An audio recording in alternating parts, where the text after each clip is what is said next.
मौनम, ये बहुत अपराधों से बचा देता है और नाम जप में बड़ा सहयोगी है। श्रीपाद कह रहे हैं कि मौन धारण कर, ताते मौन रहनो उचित है। ध्रुवदास जी महाराज, आवश्यक हो कम शब्दों में भागवतिक शब्द बोल दो, ये मौन के अंतर्गत ही आता है। अनावश्यक बिल्कुल ध्यान नहीं देना, कोई प्रणाम नमस्कार, कोई नाना प्रकार के संबोधन प्रश्न बिल्कुल नहीं बोलना, मानो आप पागल हैं, सुना ही नहीं, देखा ही नहीं। यह महापुरुषों की बात कहते हैं। पास समीप बैठे हुए प्रश्न कर रहे हैं, वो दूसरी दिशा को देख रहे हैं, गंभीर मुद्रा है, बोलते रहो। इतना धैर्य होना चाहिए उपासक में कि सामने वाला बोलता रहे, अपने को कोई फर्क नहीं पड़ता। आवश्यक है तो बोल दिया, नहीं तो अनावश्यक हम उसको कहेंगे भी नहीं कि चुप रहो, उठ के जाओ यहां से, नहीं। मौन है, हम उठ के चल दिए। अपनी तरफ से बिल्कुल वाणी को बहुत संयम में रखे। दूसरी बात कह रहे हैं कि समस्त व्यवहार को जो शिथिल कर देता है, ये व्यवहार ही तो फंसाए हुए है संसार को। लोक धर्म, त्यज लोक धर्मान, अगर भगवत प्राप्ति करनी है तो धर्मम भजस्व सततम त्यज लोक धर्मान। लोक धर्म का त्याग अत्यंत अनिवार्य है। विरति बहुकर्मा निरत निरंतर सज्जन धर्मा। छठदम शील विरत बहुकर, ये भक्ति का लक्षण है। छठदम शील विरत बहुकर्मा निरत निरंतर सज्जन धर्मा। उन धर्मों का आचरण करते हैं जो साधुजनों के द्वारा आज्ञा दी गई, विधान किया गया है। शास्त्र जिसे विधि कहते हैं, भगवत प्राप्ति के लिए। विरत बहुकर्मा, वो निरर्थक व्यर्थ प्रापंचिक पापात्मक कर्मों का पूर्ण रूप से त्याग, और ऐसे व्यवहारिक कर्मों का भी त्याग जिनमें उलझ करके भगवत चिंतन छूट जाता है। क्या मिलेगा अगर ऐसी स्थिति कर ली जाए?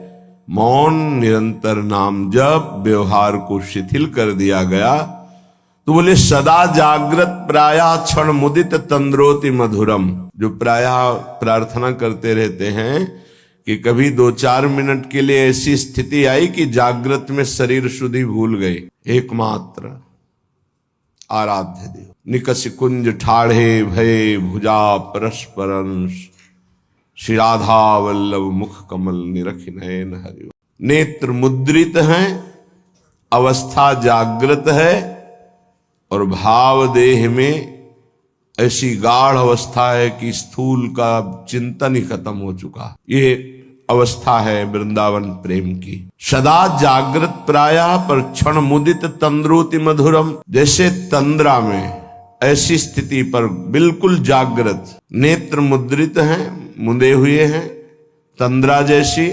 मधुर मधुर मधुरम तदा लोके वृंदावन भुवि निज प्राण मिथुनम। प्राण मिथुन श्री युगल सरकार दिव्य वृंदावन की निकुंज के प्रथम द्वार पर गलवहियां दी हुई आ रहे हैं। ये उपासक देख रहा है। ये लिखा हुआ केवल नहीं है, यदि आप सही चलोगे तो वो झलकने लगेंगे आपके नेत्रों में, वो छा जाएंगे। क्या देखता है उपासक? अकस्मादेकस्मान नवललित कुंजाद बत बहिर भवत स्मित्वा नव्यम तरुण मिथुनम लौकिकमिव। लौकिकमिव, जैसे हम आपको देख रहे हैं ऐसे ऐसे प्रिया प्रीतम के दर्शन होते हैं, ऐसे नहीं वो केवल भाव में ही देख रहा है। गतो दूरम दृष्ट्वा पुनरथ निवृत्य स्वदैतौ विलोक श्याम वृंदावन भुवि महाप्रेम विकला। जिसने सारे संबंध विस्मृत कर दिए हैं, कोई हमारा नहीं प्रिया प्रीतम से। इतना अपनापन हो कर लिया कि हृदय में किसी का संबंध नहीं, किसी का स्मरण नहीं, कोई व्यवहार नहीं। मौन धारण किए हुए निरंतर नाम जब जागृत अवस्था में मुद्रित नेत्र प्रिया प्रीतम के ध्यान में डूबा हुआ, उसको ये सौभाग्य मिलता है। अकस्मादेकस्मान नवललित कुंजाद बत बहिर्भवत स्मित्वा नव्यम तरुण मिथुनम लौकिकमिव। अकस्मात सहसा उसको नूपुरों की ध्वनि सुनाई दी। एकदम मुड़ करके देखा, सब गायब। अद्भुत निकुंज, उस निकुंज में मंद मंद मुस्कुराते हुए स्मित्वा नव्य तरुणम, तरुण अवस्था में प्रथम भूमिका, तारुण्य प्रथम प्रवेश समय यस्या महामाधुरी, 13-14 वर्ष की अवस्था का स्वरूप, नव किशोरी, नव किशोर, लौकिक में हो, ऐसे जैसे हम आपको देख रहे हैं, आप हमें देख रहे हैं, ऐसे दर्शन होता है। अहो भाग, ये धाम ऐसी कृपा करता है। इसमें कोई साधन प्रधान नहीं भाव रहता। धाम कृपालु है, पर उस कृपा का अवगाहन करने के लिए तन्मयता चाहिए, आराध्य देव की तन्मयता चाहिए, तभी मौनम, व्यवहार शिथिल, निर्मम, किसी से कोई ममता नहीं। ये जब निकले हो तो वस्तु प्राप्त करो, इधर उधर नहीं। सबसे भूल हो जाती है। यहां किसी को अपना मानना, कुछ अच्छा लगना, कुछ सुखद लगना, ये सब भगवान की विचित्र माया के द्वारा चित्त का आकर्षण किया जाता है। भक्तों के जीवन में इसीलिए ऐसी घटना घटती है कि कीन हो इसका बहु अभिमाना, शोक हो वंच कृपा निधाना। कृपा निधान भगवान देखते कि मेरे भक्त में जितेंद्रियता का अभिमान है, ब्रह्मचर्य का अभिमान है, पवित्रता का अभिमान है, तो फिर वो ऑपरेशन कर देते हैं। फिर वो अभिमान नहीं जागृत होता। ऑपरेशन बड़ा विचित्र होता है। भगवान कहो उपहास करवा के, अपमान करवा के, या विवेक के द्वारा, या उनके परिजनों के द्वारा निरादर करवा के, कई तरह के वृत्तियों से भगवान ऑपरेशन कराते हैं अपने जन का। हृदय जब निर्मम होता है, ममता रहित, अहंकार रहित, व्यवहार रहित, एकमात्र प्रियालाल में अपनापन, तब ये स्थिति का रसास्वादन होता है। आवत श्री वृषभानु, जिनको देख करके प्रेम में प्रभु विकल हो जाते हैं, उन प्रियाजू का जब उपासक को साक्षात्कार होता है तो केवल आचार्य कृपा ही हृदय को संभालती है, अन्यथा सामर्थ्य नहीं। ऐसा रूप श्री लालजू महाराज का है कि बड़े बड़े मुनि जो निर्विकार ब्रह्मबोध संपन्न है, उनके मनों को क्षण में मोहित कर ले। मोहन मुनि सघन प्रगट परमानंद, गुण गंभीर गोपाला। ये मोहन मदन त्रिभंगी, मोहन मुनि मन रंगी, मुनियों के मन में अपने प्रेम रंग को रंग दिया। ऐसा रूप सुखदेव मुनि, बड़े बड़े महात्मा जो ब्रह्मबोध त्यागी, वैरागी, जहां कहीं भी शब्द स्पर्श रूप रस गंध का लेस भी आकर्षण नहीं, उनको आकर्षित करके बलात् अपने रूप का प्रेमी बना लिया। ऐसे रूप सौंदर्य समुद्र प्रभु अनशन पर भुज दिए बिलोकत, इंदु बदन बिबियोर करत पान रस मत परस्पर, पर लोचन त्रसित चकोर, फिर भी नेत्र प्यासे है। ऐसे युगल सरकार को जब उपासक देखता है तो उसकी क्या दशा होती होगी। मछली की तरह आनंद में तड़पता है वृंदावन की भूमि में लौटता हुआ। जैसे मछली विकल होती जल के लिए, ऐसे आनंद विकलता में तड़पता है। श्रीपाद कह रहे, मंद मंद मुस्कुराते हुए नूपुर धुनी हुई देखा नवनिवृत्त निकुंज, और नवनिवृत्त निकुंज की वीथी से गलबहियां दिए हुए मुस्कुराते हुए आ रहे हैं। लौकिक में वो देख रहा है, कोई ध्यान में नहीं, खुली आंख में। और गतो दूरम दृष्टवा, समीप से ही ऐसे दूर जा रहे हैं। फिर कृपा करी पुनरथ निवृत्त स्वदैतव, वो पुनः गलबहियां दिए हुए दूसरी वीथी से फिर सामने आ रहे हैं। अपने प्रीतम युगल किशोर का ऐसा कृपा प्रसाद दर्शन पाकर विकल हो गया और भूमि पर विलोक्या श्याम वृंदावन भूमि महाप्रेम विकला, गिर गया भूमि पर, प्रेम विकल हो गया। समीप युगल सरकार आए और दुलार करके उठा रहे हैं। श्रीपाद कह रहे, ऐसा मेरे जीवन में कब होगा, पुनरथ पुनः मुझे ऐसा कब अवलोकन होगा।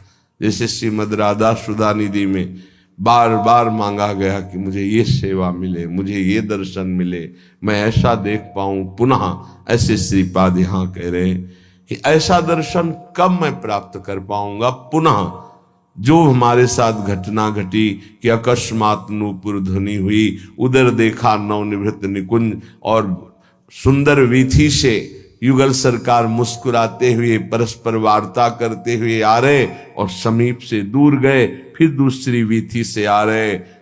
उनको ऐसे देखकर प्रेम विकल होकर के वृंदावन की भूमि में मूर्छित हो गया। आनंद मूर्छा विलोक श्याम वृंदावन भूमि महाप्रेम विकला। फिर सरकार किशोरी किशोर आकर दुलार करते हुए उठा।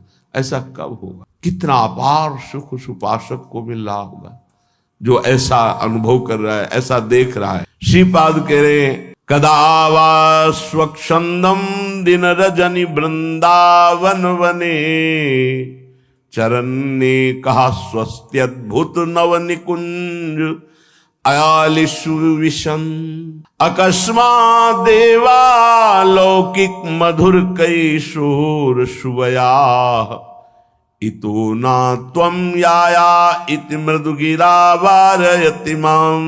श्री वृंदावन में रात दिन व्यतीत करते हुए प्रियालाल को पुकार पुकार कर प्रेमियों की कुछ अलग रहनी हो। बिरह कमंडल कर लिए बैरागी दूने, मांगत दर्श मधु करी छके रहत दिन रैन। रात दिन एक ही मांग रहे, कब मिलोगे? तो क्या मिले नहीं?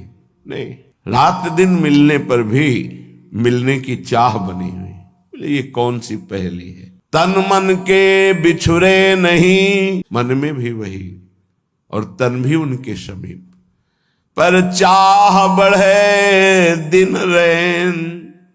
रात दिन पुनः मिलने की चाह, हर समय मिले हुए रहने पर भी मिलने की चाह। कबहू संजोग न मानही, देखें भरी भरी नैन। कभी ऐसा लगा ही नहीं क्यों मिले। प्यारी जू जब जब देखो तेरो मुख, तब तब नयो नयो लागत, ऐसो भ्रम होत देखो न कबहू री। मानो कभी देखा ही नहीं, कभी मिले ही नहीं। अरबरात मिलवे को निश दिन, पर मिले ही रहते निश दिन, मनो कबहू मिले ना। ये प्रेम है। रात दिन वृंदावन में तड़प रहा है प्रिया प्रीतम के लिए। बलिहारी उसके जीवन को, ये तड़पन उसी को आती है जो रसिकों की आज्ञा के अनुसार समस्त संबंधों को शिथिल कर देता। कहीं किसी से कोई भी अपनापन ना रहे, केवल प्रिया जो से ये जन्म इसीलिए मिला है, मान जाओ कोई तुम्हारा नहीं। पीछे जन्म में कौन कौन तुम्हारा था, पति पुत्र पत्नी परिवार सब भूल गए ना। अभी इसी जन्म को देखो, गर्भ में तुम्हें कितना कष्ट मिला था। अभी 20 30 40 वर्ष पहले की बात है कि हम 9 महीने नरक जैसे भयावने दुखद गर्भ में रहे माँ के, जहां पास में ही मलाशय मूत्राश्रय है, वहीं गर्भाशय है। उसी गर्भाशय में रहे। देखो माया कितना भुलावा कर देती है। तुम्हें याद है कि गर्भ में तुम्हें कैसी परिस्थिति में रखा गया था? तुम्हें याद है कि बाल्यावस्था कैसी कष्टप्रद थी? सब भूलते चले जा रहे हो। ऐसे ही पूर्व जन्म के सब रिश्ते नाते, पुत्र पत्नी परिवार सबको भूल गए। नया परिवार, ऐसे अगला जन्म फिर होगा। ये कब तक नई पढ़ाई, नया बैंक बैलेंस, नए संबंध कब तक बनाते रहेंगे? पुराने छूटते जा रहे, नए बनाते चले जा रहे और बढ़ते चले जा रहे हैं भूल भुलैया की तरफ, माया के भ्रम की तरफ। इतनी प्रियता कर ली है, मेरा पुत्र, मेरी पुत्री, मेरा पत्नी, मेरा परिवार, और ये सब नियत समय के लिए आए हुए जीवात्मा हैं, अपने कर्म का भोग आपके संग से। अब वो जहां गए तो तुम विकल हो गए। भगवान ने अनर्थ कर दिया, मेरा पुत्र छीन लिया। तुम्हारा कब था? क्या तुम परिचय जानते हो? कहां से आया था? कौन था? कहां गया? तुम्हें कुछ पता है? केवल बीच में मिल गया, मेरा मान लिया। बिना भजन के, बिना ज्ञान के बात तुम्हें कैसे समझ में आएगी? और जिस दिन समझ में आ गई तो प्रभु के सिवा और कोई समझ नहीं रह जाएगी। एक ही बात रहे, कैसे मिले प्रभु, कैसे मिले? रात दिन जो विकलता होती है, कौन जाने? या तो वो जाने जिसके सिर बीत रहे हो, या भगवान जानते हैं, दूसरा कोई नहीं जान सकता। अंतर दाव लगी रहे, धुआं न प्रगटे कोय, कै जाने दिल आपनो या जा सिर बीती होए। जिसके हृदय में प्रीति अपना प्रभाव दिखा रही, वो जान रहा है या भगवान जानते? दूसरा कोई जान ही नहीं सकता उसकी स्थिति को। जो निर्मम है, निरहंकार है, निरंतर भगवत चिंतन परायण है, उसके हृदय में प्रेम विकलता जागृत होती। श्रीपाद कह रहे हैं, कदावा स्वच्छंदम दिन रजनी वृंदावन बने। स्वच्छंद का तात्पर्य होता कोई भी पारिवारिक सांसारिक आकर्षण रहित, कोई भी आकर्षण नहीं, अपरिचित की तरह। वृंदावन ऐसे रहे मनो चिन्हारो नाय। समझाओ तो समझ नहीं आता, लगता है कि ये हमारे प्रेमी जनों को छुड़ा रहे हैं। नहीं, तुम्हारे प्रेमी जन से मिला रहे हैं तुम्हें। ये तुम्हारे प्रेमी जन नहीं है, ये मायाकृत ढांचे तुम्हारे प्रेमी नहीं है। ये ढह जाएंगे काल के द्वारा, आज नहीं तो कल। प्रेमी है प्रियालाल, ये असली प्रेमी है। इन्हीं से अनंत जन्मों से बिछुड़ते हुए हम भटक रहे, अब अवसर आया है मिलने का। बहुत कृपाल है, प्रतिपल कृपा करके संभाल रहे हैं, बचा रहे हैं, अपनी तरफ घसीट रहे। पर हमारी दुष्टता की हद है, उनकी कृपालुता की हद है। तो ही मोहि पड़ी होड़, मूसो न बिगाड़न को, तुम सो न संवारन को। वो बार बार संवार रहे, संभाल रहे, हम बार बार बिगाड़ रहे, फिर भी उनको गुस्सा नहीं आ रहा, फिर भी वो कृपा ही हम पर कर रहे हैं। सच्ची मानिए, हम अगर कुछ कर सकते हैं तो अपना बिगाड़ सकते हैं, बस यही कर सकते हैं। अगर कुछ बन रहा है तो केवल प्रभु कृपा से बन रहा है। आप समझ नहीं सकते, माया की ऐसी चाल है, नहीं समझ सकते। कुछ बन पा रहा है तो प्रभु की कृपा से। हमसे जो बन पा रहा है वो बिगाड़ ही हो रहा है, भगवत प्राप्ति के विरुद्ध ही हम जा रहे हैं। अगर कहीं कदम भगवत प्राप्ति की तरफ चल रहे हैं तो केवल भगवत कृपा वही संभाल रहे हैं। देख लो आप इसी जन्म के रजिस्टर को अपने हृदय में देख लो। जितना आपको ज्ञान है उसी से आप अपना निर्णय कर लो कि अगर आपको हर चेष्टा का दंड मिले जो आपने किया, तो कितने जन्म आप भोगोगे। क्योंकि एक गलती का आजीवन कारागार में वास मिलता है भारतीय संविधान के अनुसार। तो भागवतिक संविधान के अनुसार जो तुम्हारे पाप खुले नहीं, बहुत से बड़े बड़े भयानक पाप कर डाले हैं, भ्रूण हत्या, गर्भ हत्या, व्यभिचार, नाना प्रकार की कितनी कपट भरी चेष्टाएं, धन कमाने के लिए कैसे कैसे छल कपट किए। सोचो उनका सबका हिसाब यदि, तो कितने जन्म हमें भोगने पड़ेंगे। एक जन्म में नहीं भोग सकते। एक जन्म के लिए तो एक केवल अपराध है जो तुम्हें आजीवन कारागार में बंद करा देगा, जो तुम्हें एक जीवन को नष्ट करके फांसी में चढ़ा दिया जाएगा, एक अपराध का फल। और ऐसे करोड़ों अपराध हमारे अनंत जन्मों में हुए हैं, पर प्रभु के मार्ग में हम चलने लगे, ये केवल कृपा, ये हमारी कोई साधना नहीं, ये केवल हमारे लाडली लाल की कृपा। ऐसे अपराध भयानक छुपे हुए हैं जिनका दंड मिले तो हम सैकड़ों जन्म भोगे तो भी नहीं पार पा सकते। भारतीय संविधान में देख लो कानून, फिर शास्त्रीय संविधान तो बहुत ही कड़ा है। इसमें तो किसी तरह छल कपट भी कर सकते हो, शास्त्रीय संविधान में नहीं, क्योंकि वहां सब दैवी शक्तियां आपको प्रतिपल देख रही हैं। तुम्हारी गवाही या वकालत की जरूरत नहीं होती, एक सेकंड में सब हिसाब किताब हो जाता है। वहां थोड़ी कि तुम्हें बैठो आदर के साथ तुम्हें बैठा लें, फिर तुमसे पूछें, फिर गवाही, फिर नहीं साहब हमने ऐसा नहीं किया, ये सब कुछ नहीं। एक सेकंड के कम हिस्से में पूरा हिसाब, अनंत सृष्टि है, इतना समय नहीं है वहां किसी गवाही की जरूरत। और एक सेकंड का भी हिसाब चूक नहीं होगी। सत्क्रिया और असत क्रिया अगर एक सेकंड में हुई तो उसका भी हिसाब होगा। इसीलिए जो विवेकी जन बहुत सावधान रहते हैं। थोड़ा जीवन है, इस जीवन को पवित्र बिता करके धरोहर की भांति, जैसे कोई तुम्हें सुंदर वस्त्र दे और तुम उसे रखे रहें कि ये उसका है, पवित्र वस्त्र, ज्यों का त्यों वापस कर दिया, उसको गंदा नहीं किया, वो होता है महात्मा। चदरिया जैसी की तैसी धर दीनी, चदरिया झीनी रे झीनी। ये शरीर रूपी चद्दर भगवान ने दी, निर्मल रखो, इसको मलिन मत करो। मलिन हो गया तो गुरु कृपा उसको पवित्र कर देगी। आश्रित रहो, आज्ञा का पालन करो, भगवत प्राप्ति के लिए कमर कस लो, ये जीवन केवल भगवान के लिए।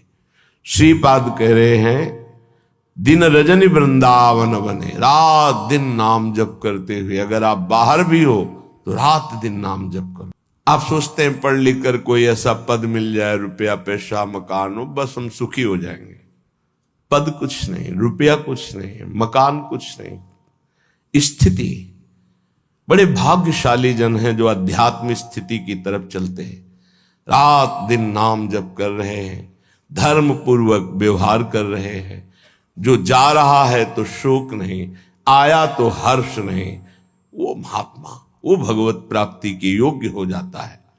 गए की सोच नहीं, चाहे वो मृत्यु से गया हो, चाहे वो घर से गया हो, चाहे वस्तु हो, व्यक्ति हो, स्थान हो, गए की सोच नहीं, आए की हर्ष नहीं। वो भगवत प्राप्ति का उपासक रात दिन भजन करते हुए भगवान को प्राप्त होता है। चरण ने कहा स्वस्त्यद्भुत नव निकुंजालिश विषम, वो सदैव एकांत में चिंतन करता रहता है। एकाकी, एकांत का शब्द आते ही कोई कमरा, कोई गुफा ऐसा सोचने लगते हैं, उसे एकांत नहीं कहते। ये तो बाय है, एक एकांत स्थान को लेकर के बात। एकाकी विचरण करने का मतलब अंदर केवल परमात्म चिंतन, केवल भगवत चिंतन, वो एकांत ही है। चाहे वो ऑफिस में बैठा हो, फावड़ा चला रहा हो, किसान हो, चाहे व्यापारी हो, एकमात्र भगवान का आश्रय, उनका चिंतन, वो एकाकी ही माना जाता है, एकांत ही माना जाता है। एकांत बैठे हुए प्रपंच का चिंतन कर रहा है, वो प्रपंची ही माना जाता है। जो सदैव एकांत चिंतन करते हुए, तो उसके जीवन में मंगल सौभाग्य उदय होता है। अकस्मा देवालौकिक मधुर किशोर सुवया, अलौकिक नवनिभृत निकुंज, और सामने प्रिया प्रीतम, और एक सखी कहती है इतो ना तुम याया, इधर मत आना, वहीं खड़े रहना।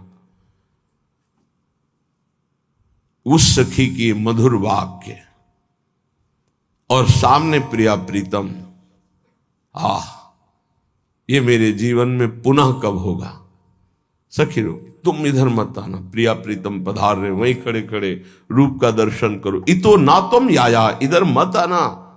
तो सखी के अमृत में शब्द और सामने प्रिया प्रीतम, आहा, ऐसा मैं कब देखूंगा। उपासक जब ईमानदारी से भजन करता है तो पहले भगवत प्रेमी महापुरुषों का आकर्षण होता है, तब ये स्वरूप होता है। पहले दिव्य महापुरुष आते हैं जो प्रिया प्रीतम के निज जन हैं, बड़े बड़े महापुरुष हर संप्रदाय के।